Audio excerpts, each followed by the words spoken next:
Are you ready? I'm ready. He's ready. We're all ready. Everybody's ready. Jon Peckman Podcast. Connecticut Valley School of Music and Dance. Beautiful downtown Portland, Connecticut. Come over the bridge. Pull a Yui. Park in front of the music store at the red neon light. We have music lessons. We have gear. We have vinyl. We have turntables. Like and subscribe. Tell your friends. Tell your pets. Tell your plants. We're here today. Someone I haven't seen, and we said it could be 25 years. Mr. Vaughn Collins is here live and in person. Thank you. Yeah, man. Glad to be here. Yeah. Finally. Could be longer. Could be 30 years. Yeah, it might be. It could be. It could be. So, Vaughn, singer of Boogie Chillun, which has been a New Haven thing for 34 years. Almost 35 years. That's crazy. Yeah. That's crazy. So, I mean, even when I was in the mix, it was around for a while. Yeah. Even still, can you imagine? Crazy. That's crazy. And still going. Still going. Yeah. 1991 until now. Wow. That's crazy. That's cool. Is anybody original but you? Well, I still have my original drummer, Derek Graham. Oh, yeah. He did leave for a few years in the late 90s, but he came back in the early 2000s. And we've been going the past 22 years, 23 years strong. Crazy. Yeah. Yeah. That's wild. Yeah, I used to play a couple of hits with you guys. I remember. Every once in a while. I remember. Down at Christopher Martin's. Christopher Martin's, yeah. Yeah. That's cool. Is that still a thing? Still a thing. Yeah. We still play there every now and then. Yeah. At least once or twice a year. Cool. But they don't really have live music a lot anymore. Yeah. So, we just kind of do special events there. Yeah, cool. It's pretty cool. Cool. So what's the band up to? Anything? The band is actually presently in our music education mode. Oh. Every school year since 2004.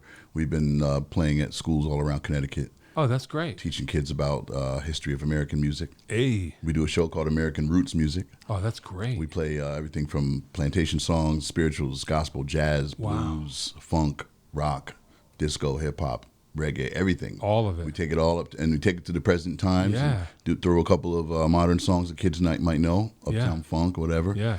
Play some of our original stuff as well. And wow. It's pretty cool. Hey, that's cool. Yeah, man. That's awesome. How does that, how'd you start something like that? That's a great question. When I was a teacher, I was a preschool teacher, a middle school teacher. I started as a preschool teacher. Yeah, when I was a middle school teacher in 1900, that's crazy, isn't it? 1999, I started teaching at the school called Jackie Robinson, before it became King Robinson. And in around 2003, 2004, I approached my principal and said, hey, can I bring my band in for Black History Month? We'll do a presentation for you guys for free. Perfect. And they loved it. And we were like, wow, we should do other schools. So we did Derek's school, his daughter's school. Then we did my daughter's preschool. And then we did Cold Spring School, it was an elementary school. And then we did a bunch of other schools. And then they started calling us. Yeah, yeah. And now we're picking up a reputation. And then in 2008, we attached ourselves to Arts for Learning, Young Audiences. Right. And we've been an Arts for Learning roster member for the past, since 2008. Wow. And so once you're in that, you're kind of in. Yeah. Wow. Yeah, and every year we get tours around Connecticut, every part of Connecticut. Yeah. And, man, we go places I've never previously went to. Either, yeah. With Boogie Chillun or as individually. Personally. Yeah. But Connecticut's vast. It's a small state, but there's a lot of towns in Connecticut. Yeah, and yeah. we've been to a lot of them. That's for sure. Yeah, it's pretty cool. And they just look you up probably like a. They look us up on the Arts for Learning roster. Yeah.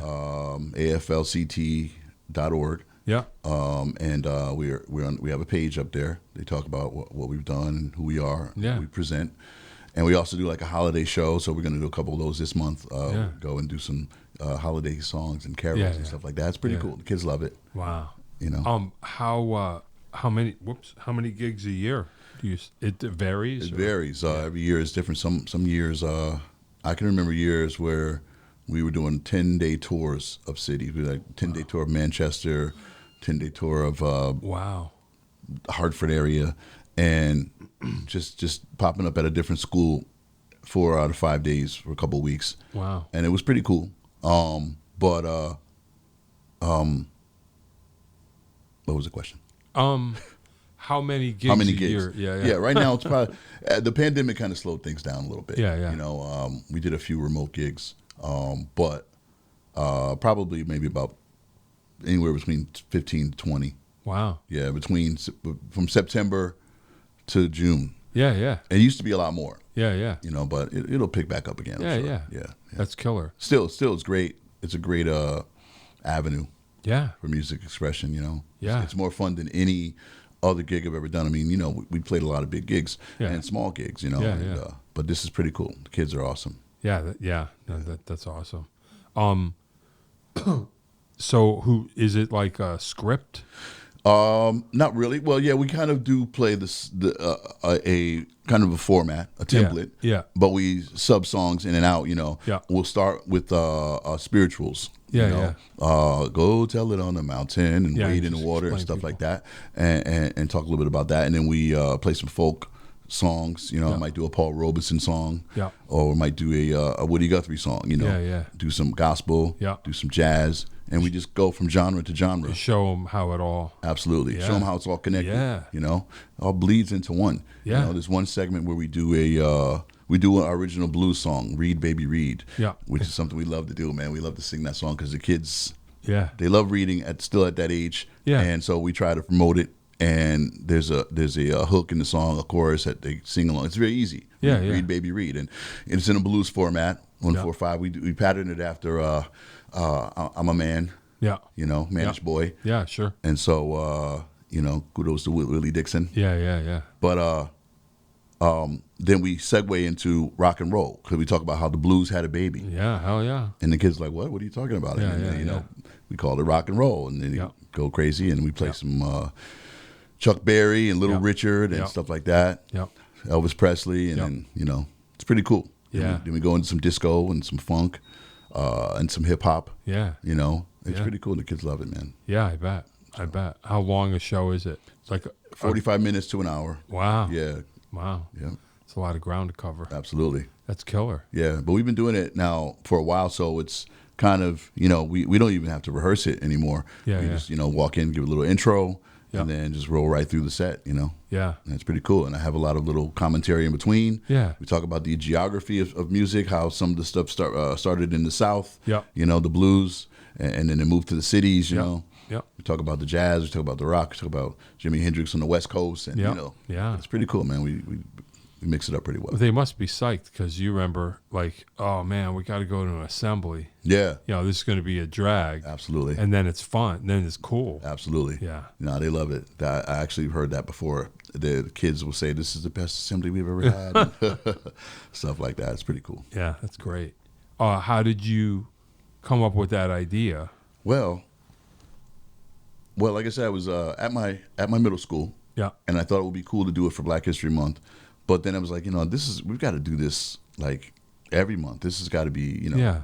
And as luck would have it, you know, destiny would have it, the schools agreed, you know, and the powers that be, you know, just say, hey, let's get this group. Yeah. And once we became a member of the Arts for Learning organization, it became easier because they'll book shows for us. People will call them or they'll see our page on their website and they book it for us. And it's been a good relationship with them. That's cool. Yeah.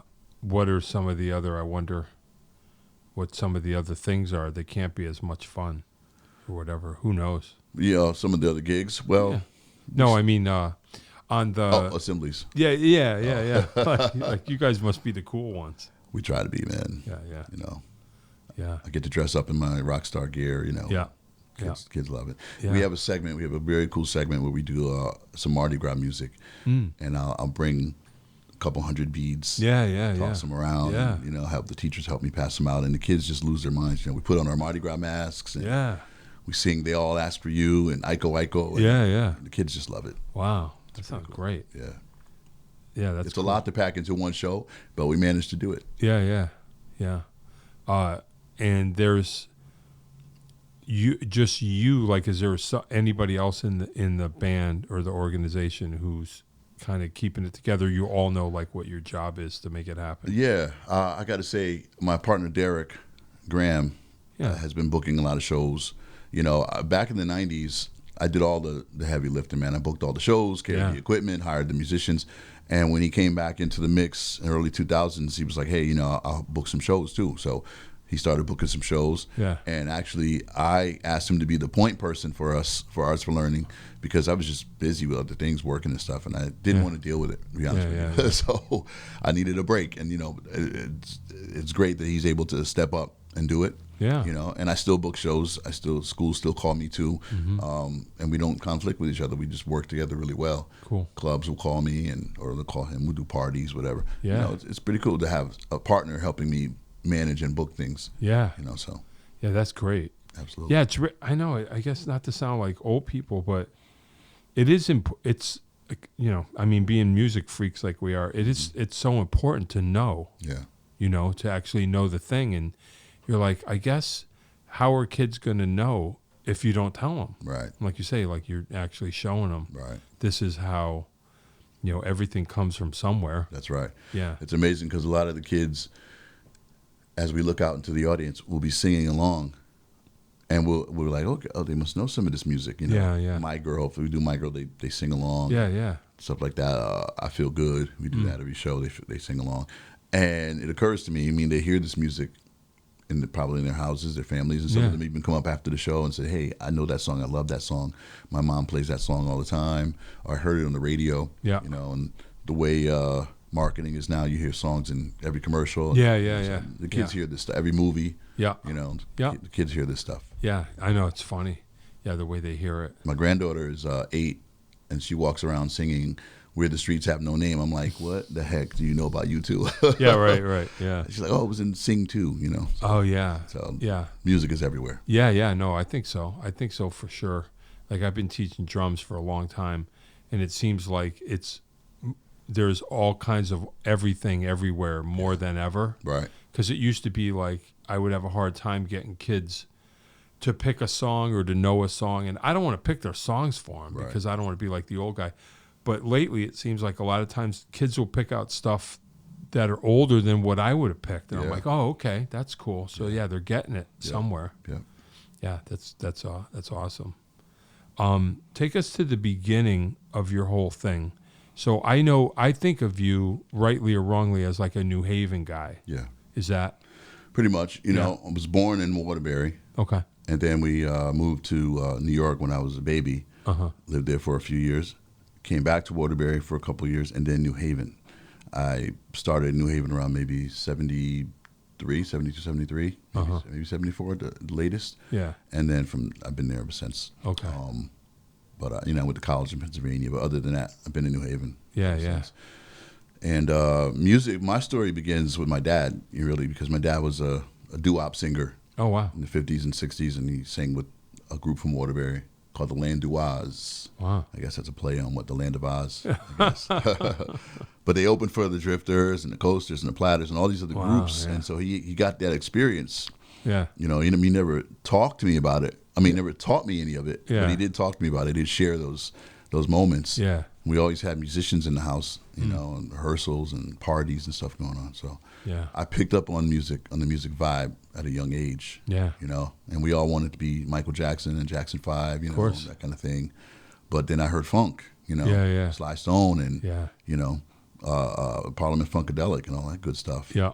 You know, and Grateful Dead and everything. I was like, wait a minute, there's so much music out here. Yeah. So for me, it began, my music career began actually as a rapper. Oh, okay. When I was in high school, I was doing hip hop ever since like 79. I started writing rhymes. You were like right there at the beginning. Yeah, right at the beginning. Yeah. I had the first rap records that came out. Well, but even before then, my brother was living in New York. And he'd bring home mixtapes. Yeah. And they had all this weird sounds, scratching and all this stuff. And I was like, what the hell is this? You know, hip hop. And I said, okay, cool. What is hip hop? Let's find out more. Yeah. And then these records started playing on the radio. Before Rappers Delight, it was King Tim III. Oh, okay. Then I believe it was Spoonie G. And then Here Comes Rappers Delight, and that just blew up. Yeah. And I was like, okay, I got to get in here somewhere. Yeah. So started writing my rhymes, man, at age 14, and then started putting together music groups in high school, crews, whatever we call them, MC crews, and did a little shows here and there, battles, talent shows, this and that. Yeah. College did a little bit of the same thing. And by 88, I was brave enough to get into the music industry at large, and actually probably like 87, and started working with some other rappers and DJs around New Haven. We had a nice little crew called The Lab. Okay. Had a beautiful demo. We got some offers on the table. I thought I was going to get a big record deal and, hit the road and go on tour with Big Daddy Kane and all these guys. And sure. It didn't happen that way, but, we were in there. We had an opportunity. Yeah. And one signed contract here or there, and we could have, been in Atlanta someplace. That was when Atlanta was really starting to become a, hotbed of music in terms of rap music and urban music. Yeah. And so, but I didn't want to move to Atlanta. I didn't like the direction hip hop was going. It was a lot of gangster music emerging, and even though it was cool to listen to, I didn't want to write those rhymes. Right. I knew gangsters, I knew dealers, I knew people, hustlers, but I wasn't one, so I didn't want to write about that. I got you. So I was like, all right, let me do something cooler here. I'm gonna take my rhymes, put a live band behind it, just like the beginnings of hip hop. Yeah. And then go out and just play. And I did that, and it was pretty cool. Wow. And I said, oh, okay. So and Derek came along, and Derek was like, hey man, let's play some funk. I know funk. Yeah. I know blues. We started doing blues and funk. Yeah. Reggae. Next thing you know, we have a pretty cool band, and we're starting to play everywhere in New Haven. Wow. This was 93. By 93, we were pretty much everywhere. Yeah. When did it go from when were you like, well, I'm just going to sing? Because you sing. You're not just like rapping. I didn't always believe in my singing, even though I should have. I started singing when I was 10 in the church and everything, but I wasn't like a featured soloist. Well, I did a couple solos, but it wasn't like, I don't think I was a great singer. I thought I was just a decent singer. I had a good deep voice. Yeah. But I didn't really know how to use it as well rhythmically when it came to singing as much as rhyming. Yeah. And so, my voice was really in rhyming, so I was like, all right, I'll rap over all these beats. But then the more we started to expand our genres and started to play more funk. Right.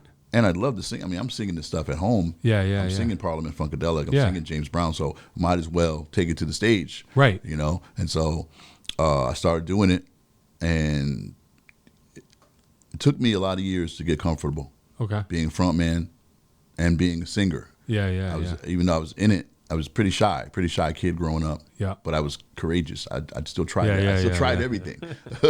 I tried everything, even though I was like nervous about it.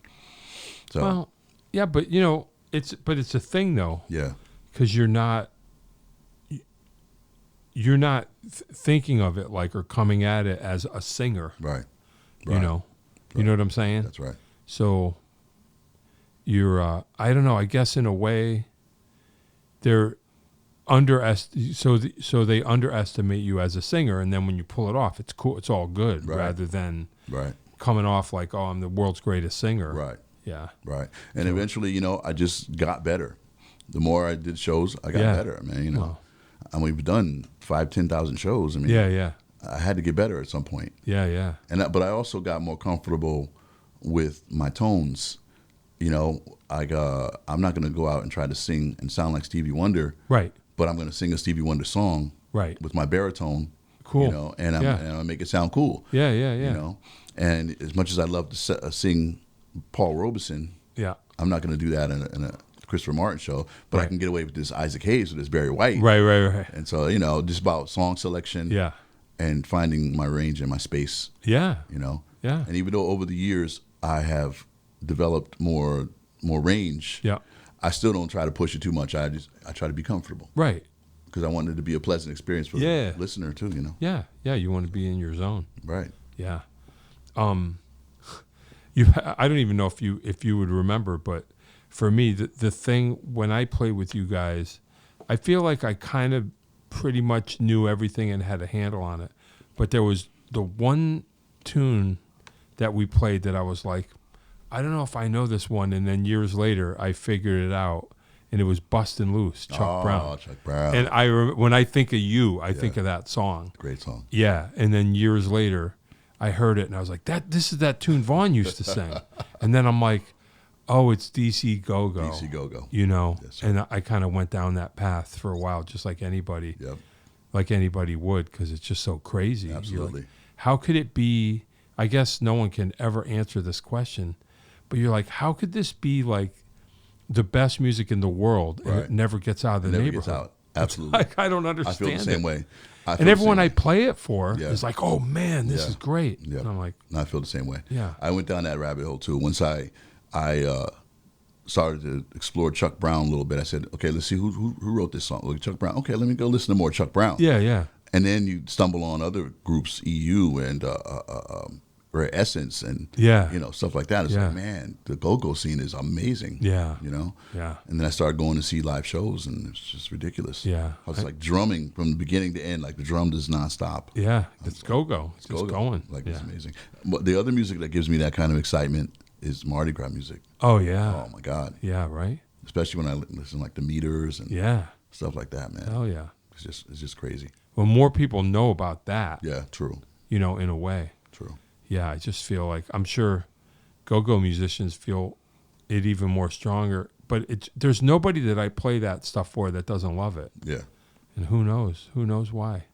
I don't know why. It's tribal, man. It speaks to all of us. Yeah. Yeah. Those rhythms. But that it can't, although, then again, I guess I don't know how much, but I mean, Bustin' Loose, that kind of got out. Yeah. And like the butt, that got out. So I guess it did get out to a degree.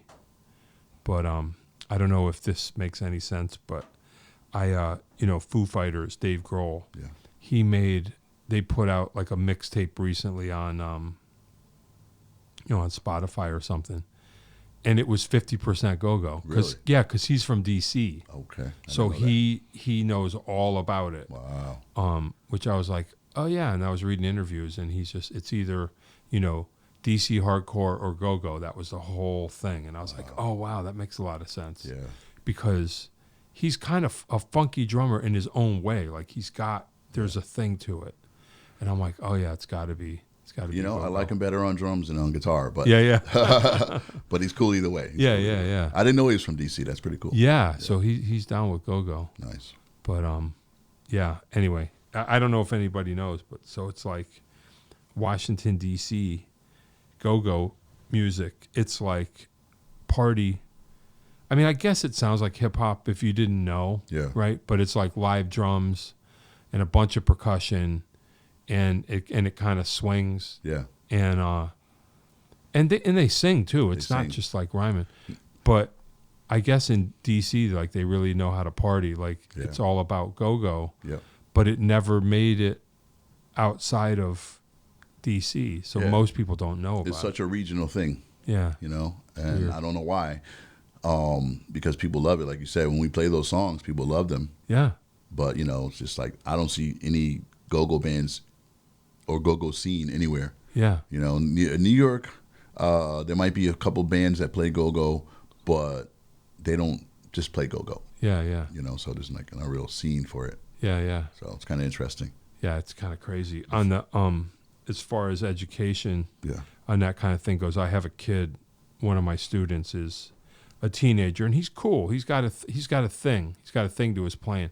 And when he sits down and he's just kind of fooling around and playing, he sounds like he's playing go-go. Nice. I turned him on to it. I said, dude, I just want you to hear what you're doing and just like go with it. Yeah. Because he liked it, and I played him some go-go, and he's like, oh yeah. And I'm like, that's what you sound like. Wow. So just swing it like that. Cool. Because you can either swing it like that or you can't. That's right. And he's already doing it without knowing he's doing it. Did he pick up on it? Yeah. Awesome. Yeah, he was kind of like, oh yeah. And I was like, I'm just throwing it out there. That it's a thing.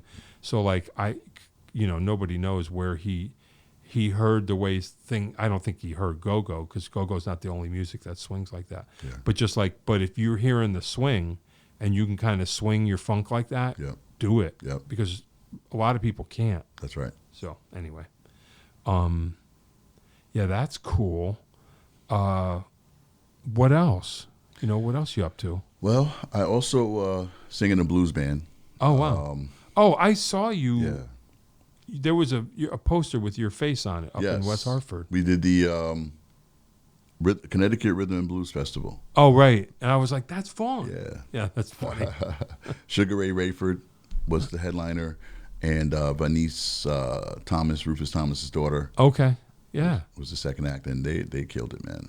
And where was it? It was at the Trinity on Main in New Britain. Right. Yeah. Right. Great venue. Yeah, cool. Yeah. That's cool. So how'd you get hooked up with that? So then you're just straight up singing. Yeah. Oh yeah. With the blues band, straight up singing, man. I have a friend and music colleague, Rob Martini, who plays in the band Morgan Scott, which hasn't really been active for a lot of years, but they used to play around the 90s a lot around the New Haven area. And Rob just invited me to come sit in with his band. Yeah. You know, we did a show together. I had my blues band, Meet Muddy. Okay. Which I'll tell you about. Yeah. And we did a show with their band, Snake Hill Blues. Mm-hmm. And he was like, hey, can you do a few songs with us? You know, we want to see what you sound like with us. We don't really have a singer. Yeah. And so, you know, it sounded pretty cool. Then they invited me to another show. And then another show. And before you know it, I was their lead singer. And, you know, it's been cool. It's been 3 years. Great. It's been pretty cool. That's Played a cool. lot of places. We played at Foxwoods, Centrell Tower not long ago. Oh, nice. Play Porch Fest in Black Rock. Yeah. One of my favorite places, Black Rock. Yeah.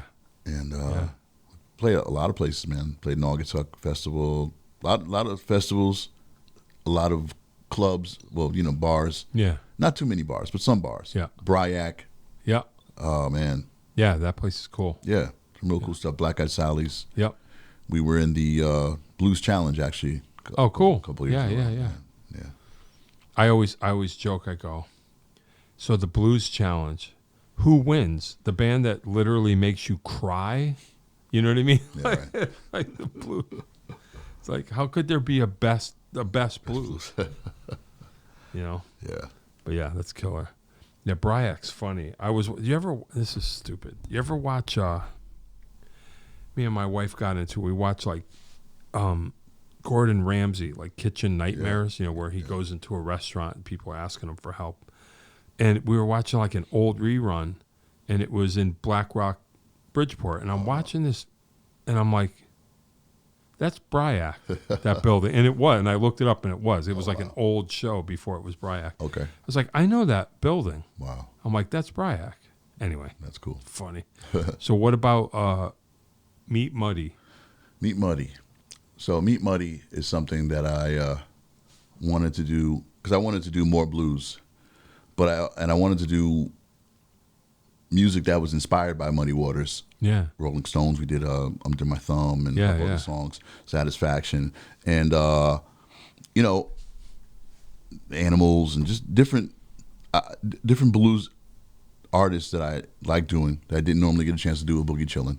Yeah. And this was long before Snake Hill Blues. This was before I got into that. And actually, I put this band together with the intent of having George Baker be my guitar player. Rest in peace. And he was. We played together in this band for about 3 years before he passed. Yeah. It was great. We played at Christopher Martin's. Yeah. We played at Cafe 9, played a couple other places. And then I just got busy with other things. Yeah. We played Northern Club down in Black Rock. And where else did we play? A couple other places. And it just got to be, I just couldn't keep it going. And then George Baker, when he started having some health issues, he was less active. Yeah. And I didn't want to really start reaching out to other guitar players. Yeah. So I just kind of just put it on the shelf for a little while. Yeah. Resurrected it a few years ago. But then Snake Hill Blues came along, which has been a good opportunity. Yeah.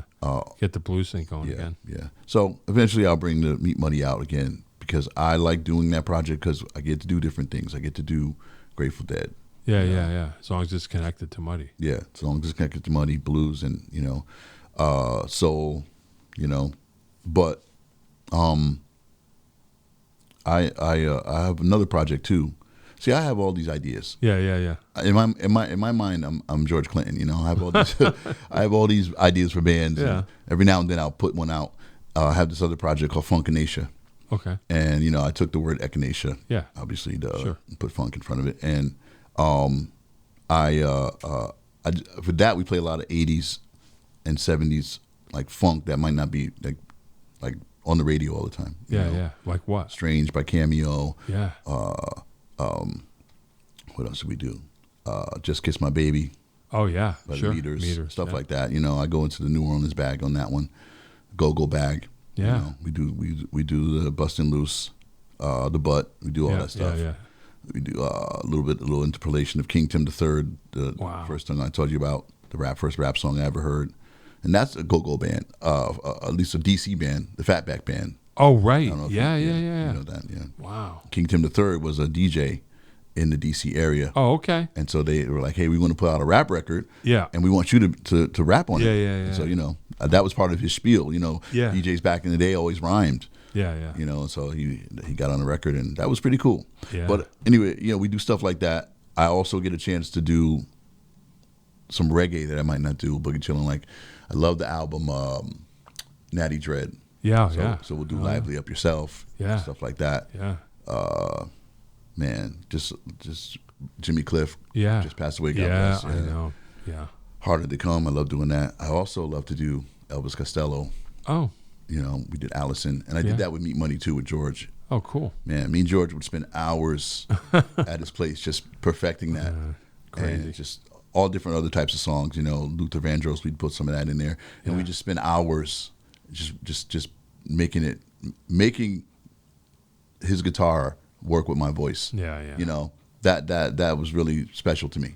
Yeah. Because a lot of musicians, don't take the time to do that, and even ask me what key do I want to sing in. I got you. So he wanted it to be right. He wanted it to be right, man. Yeah. The guy was a perfectionist. Yeah. Yeah. No, it's not the same without him. No. Yeah, for sure. What would you say? What's that called? That one? That band? That was called Funkination. So explain to me the difference between that and Boogie Chillun. Good question. Boogie Chillun has become a little bit more regimented, maybe. I don't know. There's a template we follow. Yeah. And then we kind of don't always stray from that. With Funkination, I can stray from it a little bit. Okay. I can do a song like Nappy Dugout. Yeah. With Funkination. Yeah. That wouldn't fly with. I mean, we've done it before with Boogie Chillun, but Flashlight might be better. I got you. And for the type of audiences, we're it's like, even though people can dance to anything that's funky. Yeah, sure. Boogie Chillun might play the more popular funk songs. I got you. And then Funkination.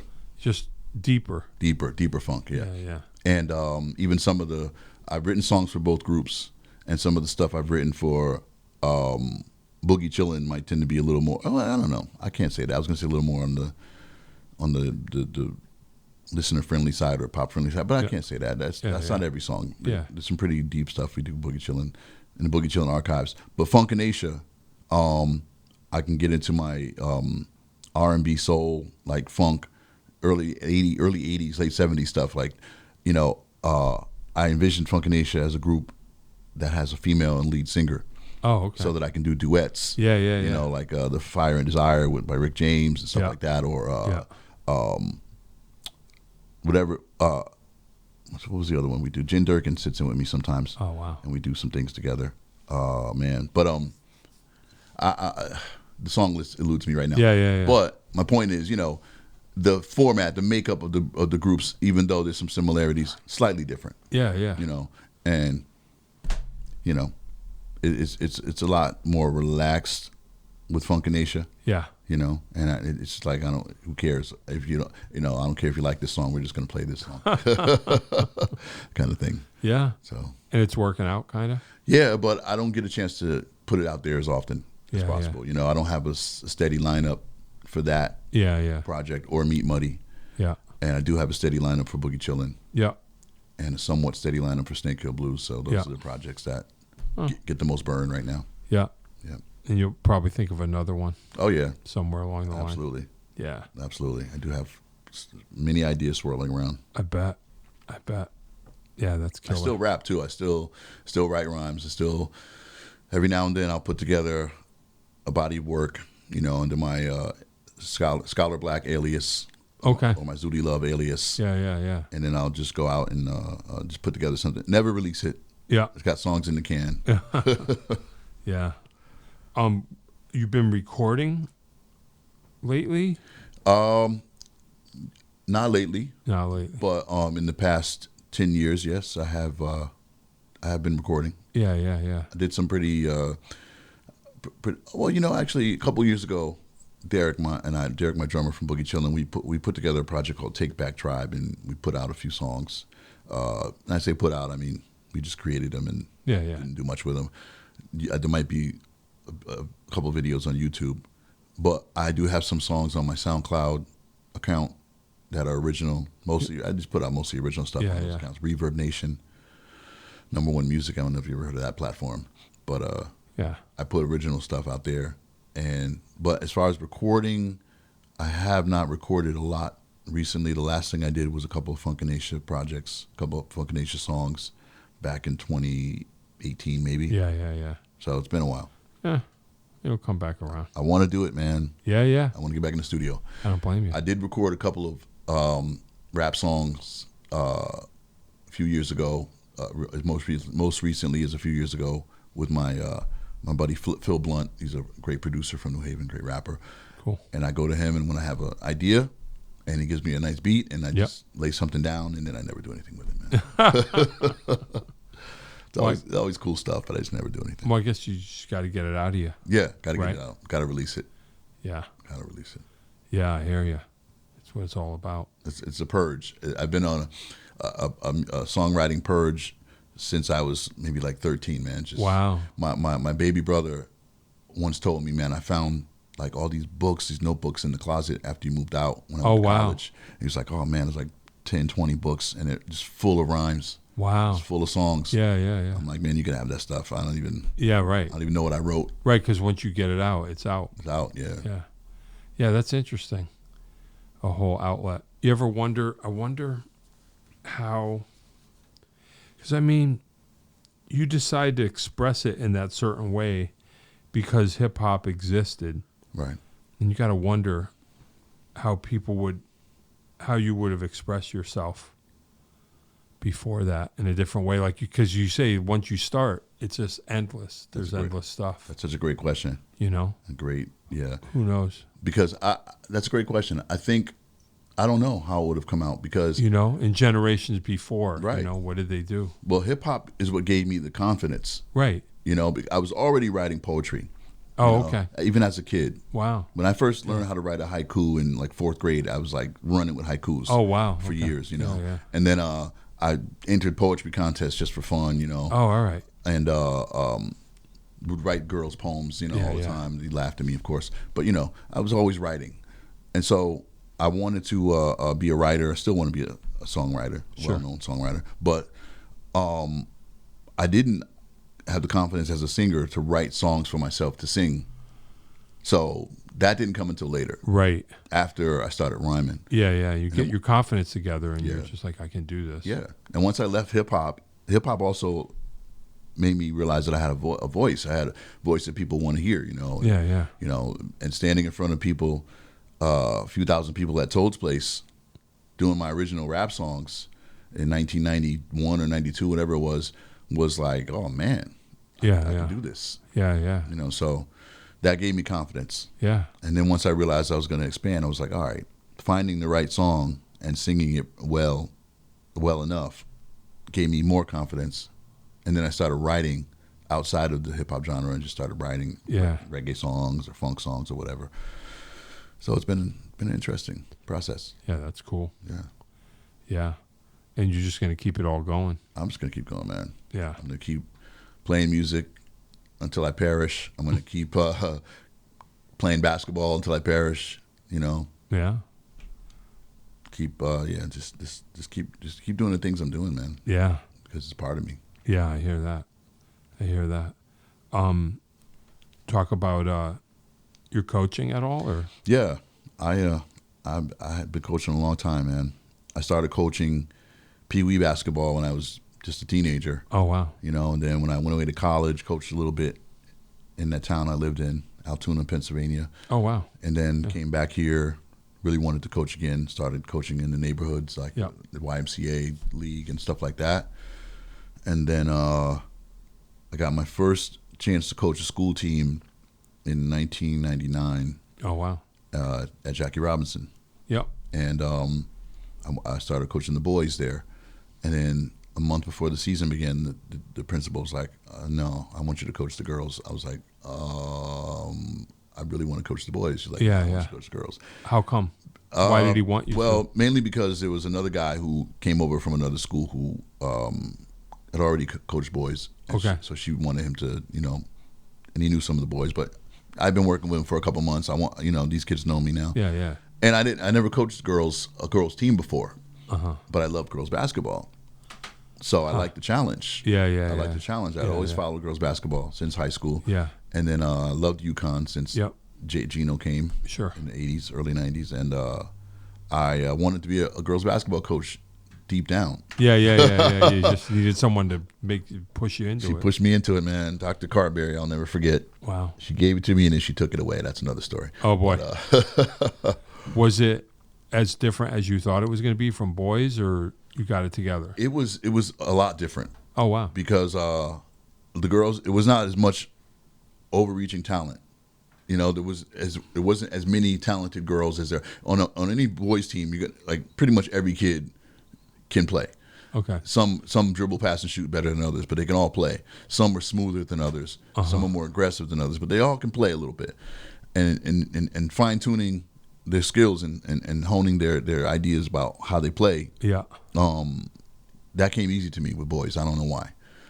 I didn't think it would be as easy with girls because I didn't think that they were aggressive enough and really wanted to play the style that I wanted to play. Okay. But surprisingly, they followed my lead and they let me push them and challenge them. Hey. And then it all clicked. I was like, hey, wait a minute. This is what Gino does all the time. He's pushing these high caliber high school players and turning them into great college players. I can take these middle school players and turn them into great high school players. It's the Wow. same thing, Yeah. I even went to a few of his practices. I used to take my girls to watch him practice. Oh, cool. I went to a couple of his coaches' clinics.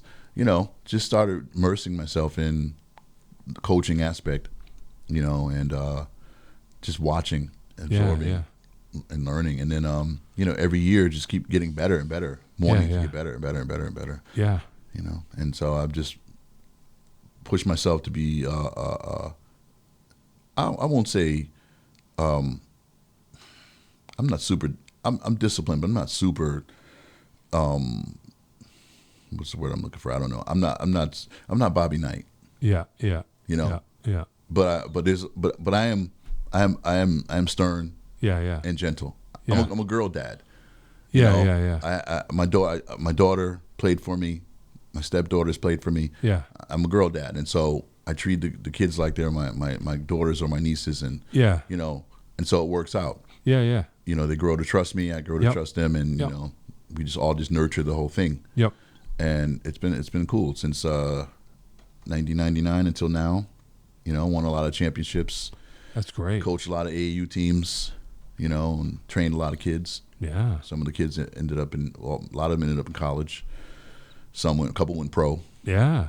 So That's great. It's been pretty cool to watch. Yeah, that's exciting. Yeah. Yeah, I'm like that as a drum teacher. I mean, I'm pretty chill.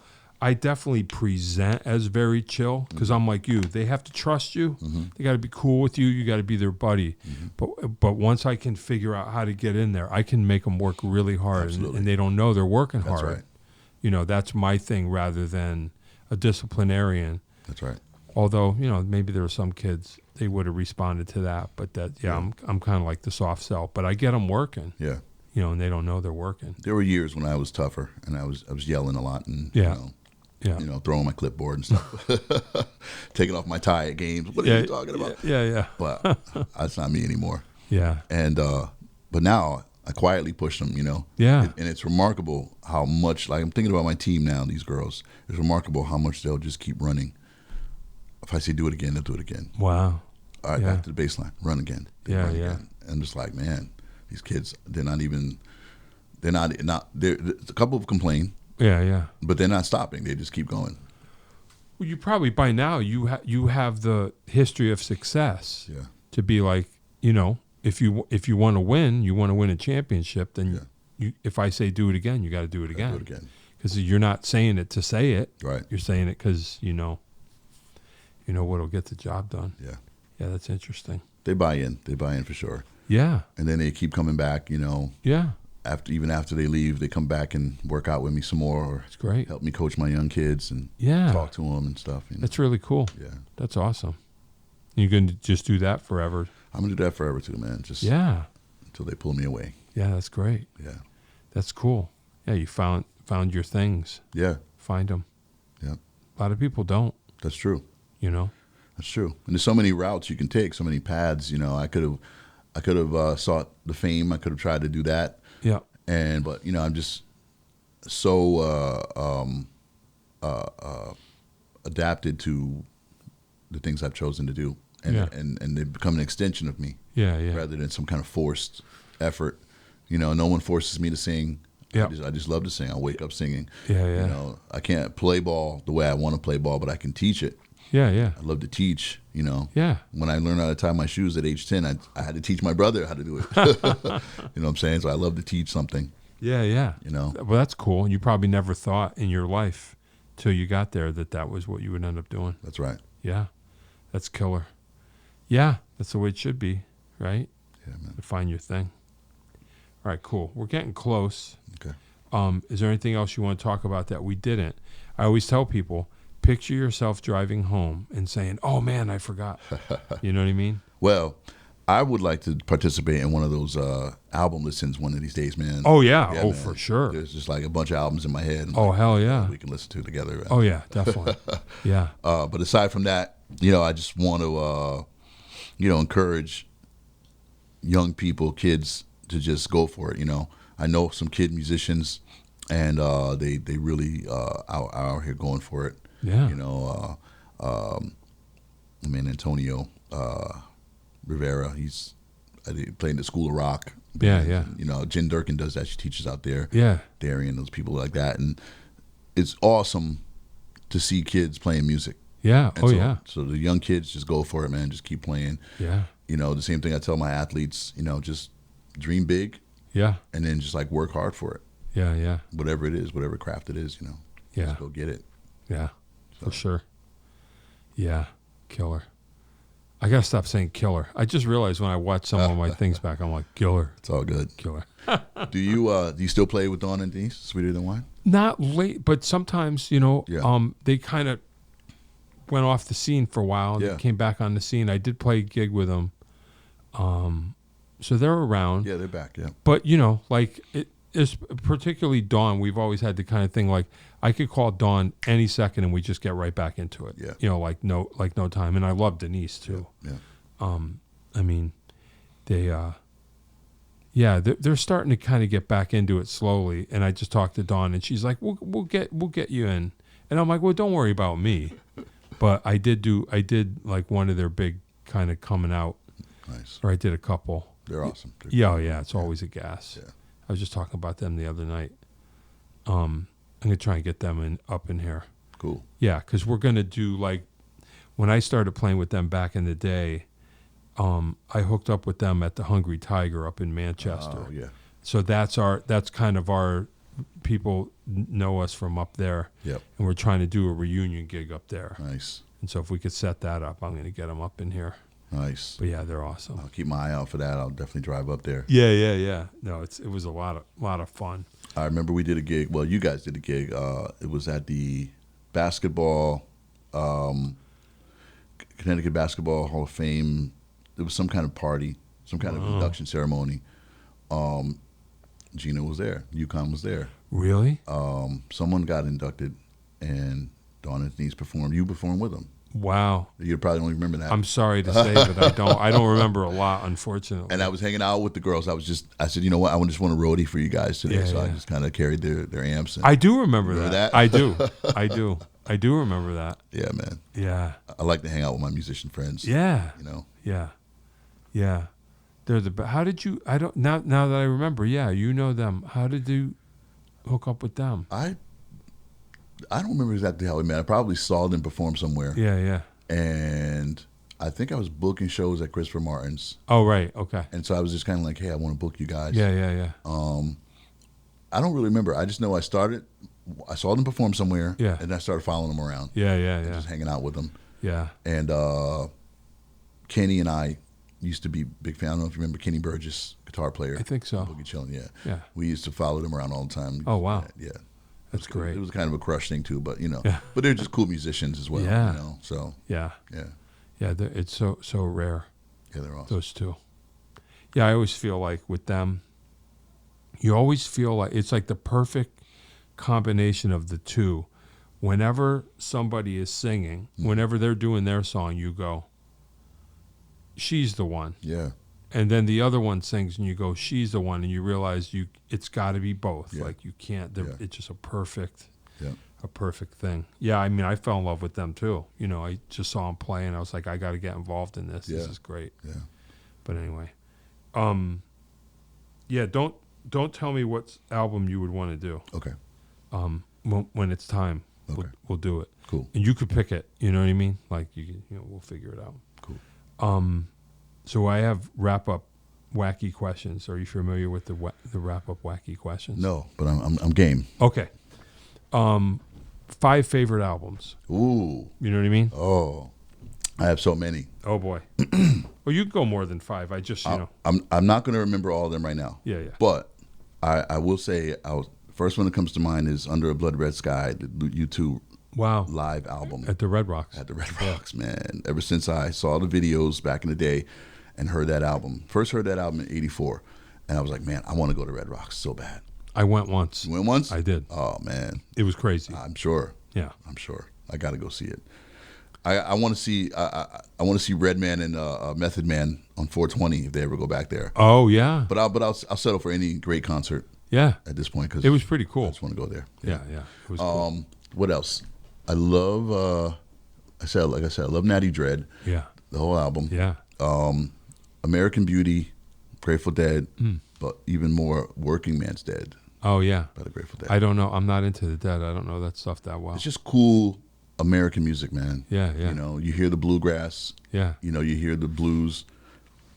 The rock is so secondary. It's just an Yeah, afterthought. Yeah, You yeah. hear the storytelling. It's like, man, and you hear the voices. You hear Pigpen Yeah. singing. And it's like, man, these guys were just really like raw. They were just like seasoned artists by the time they made these records, but no one knew who they were. Oh wow. I mean, we're talking 71. Yeah. Maybe I got to get into it. And it's like Jerry, the playing is just impeccable, man. Yeah, Just an impeccable guitar. The whole thing, the whole setup. So American Beauty, but even more so Working Man's Dead. That's my favorite Grateful Dead album. Look a Pie Pie. Yeah. Funky Meters. Yeah. Watermelon Man. Yeah. No, Headhunters. Yeah, Headhunters by Herbie Hancock. Yeah. Sure. The first Run DMC album.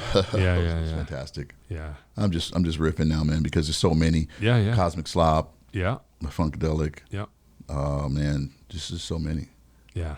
Elvis Costello, My Aim Is True. Yeah. Yeah, Definitely. just some great albums, man. Yeah.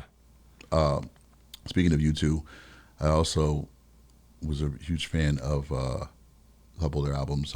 Once I learned who they were, I went back and just started listening to their catalog, War and Yeah. October and all that stuff, Yeah. and Boy. Yeah. But then I also years later came out with the Joshua Tree. But before that, what was the other one? Oh, Unforgettable Fire. Unforgettable Fire. Just Yeah. from beginning to end, I could just listen to that album Wow. and sing that album. Just Cool. great stuff, man. That's cool. Just great stuff. Yeah. Yeah. Killer. So Killer. my musical tastes are all over the place. Yeah. That's the way to be. Yeah. Me too. I'm kind of like that too. Favorite food, something you could eat every day if it had no health implications whatsoever. Oh wow. Man. Just a lot of fruit, man. Yeah. Yeah. I would just eat. I don't have I like different cuisines, man. Yeah. I love seafood, Okay.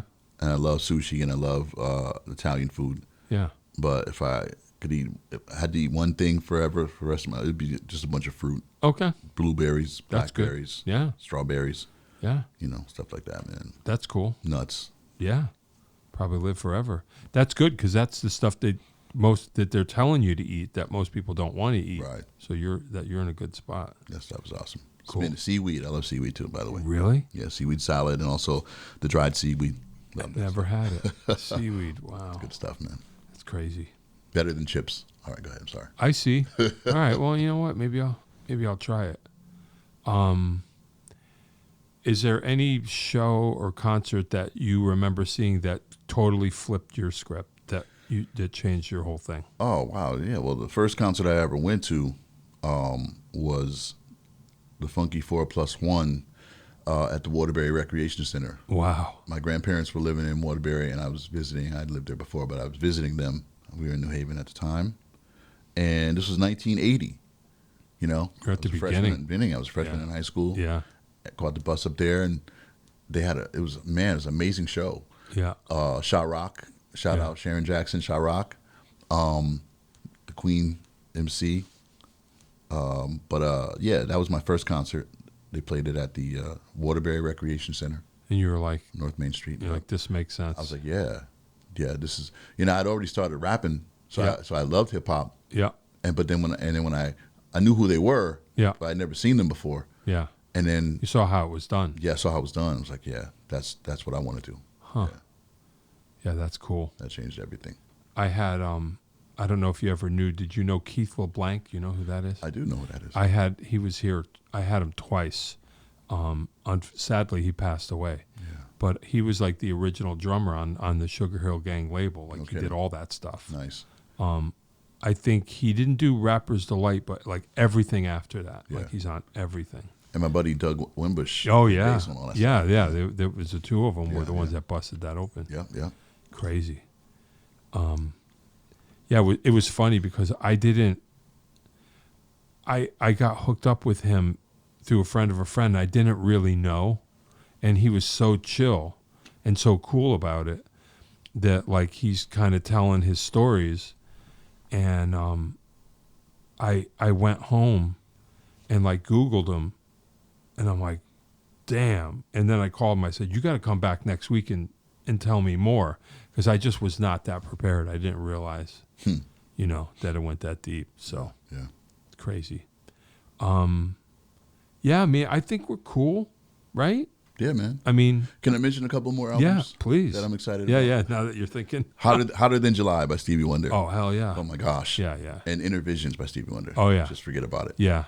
Like, I went top to bottom this summer. Yeah. I decided to get it over with because I'm fulfilling this first finale. Oh, yeah. And Inner Visions. Those are my two. But I was like, let me go to the top. I did the whole thing, and yeah, just amazing. The greatest. Music the greatest of my music. mind. Yeah. Awesome stuff. Yeah. So anything Stevie Wonder really touches. Yeah. Yeah. Yeah. It was one of those things when you get deep into it. I just was like, I mean, you could say it about a handful of things, but not many. I'm like, this is as good as you could make. Yeah. Anything, you know. And there's not one particular Prince album that I love the most. Yeah. But you gotta love Prince, man. Oh yeah. Jesus Christ, Prince. Yeah, I was hardcore. Yeah. Yeah. Pretty hardcore. Yeah, it's hard to. Yeah, it's impossible to pick one. Off the Wall, Michael Jackson. That's it. Oh wait, and Luther. Off the Wall, Michael Jackson, and Luther Vandross, his first album, Luther. Oh, okay. Wow. I don't know that one. No, I think the album was called Never Too Much. Okay. With the title song, Never Too Much. Yeah. But that whole album is ridiculous. Okay. All right, so I'm stopped there. I'm sorry. I hear you. All right. I could go on and on. That's all right. Well, you're going to come back. Yes. And we'll do an album thing. You pick one. Okay. And then talk more. Cool, bro. Yeah, I appreciate you coming. Man, I think it was worth the drive. Yeah, I know it's kind of. I hate driving at night. I'm sorry. And I hate driving in the rain. Oh no! But I was like, I got to get to see my man. I got to get there. Oh, I appreciate it. Thank you. Man. Thank you. And it didn't work out last time we scheduled, so I was like, right. I got to make it work this time. I appreciate it, my man. No, I'm glad you're here. Appreciate you. Yeah, man, that was awesome. All right, Vaughn Collins. So, Boogie Chillun as always, and then Snake Hill Blues, and then Funkin' Asia. Yes. You gotta look out for him. Absolutely. You know what I'm saying? All right, I'm gonna hit the button. You cool? I'm cool. All right, Vaughn Collins was here. Excellent work. All right, Jon Peckman Podcast, Connecticut Valley School of Music and Dance, beautiful downtown Portland, Connecticut. Come over the bridge, pull a UE, park in front of the music store at the Red Neon Light. Tell your family, tell your friends, like and subscribe. Thank you, Morgan, for doing all the work around here. And thank you, Vaughn Collins, for being here. My pleasure. We'll see you again. That is all. If you'd like to start your own podcast, give us a call at Connecticut Valley School of Music and Dance. Our professionally designed podcast space is here for all your recording needs. Rent out our studio to do interviews with up to 4 people, to record audiobooks, social media content, and all other recorded material. Our rentals include a private studio along with our professional-grade podcasting equipment, and we can customize your output to whatever your needs are. We also have green screen capabilities, which will expand to video capability if you so wish. So check us out here at convalley.net/podcast.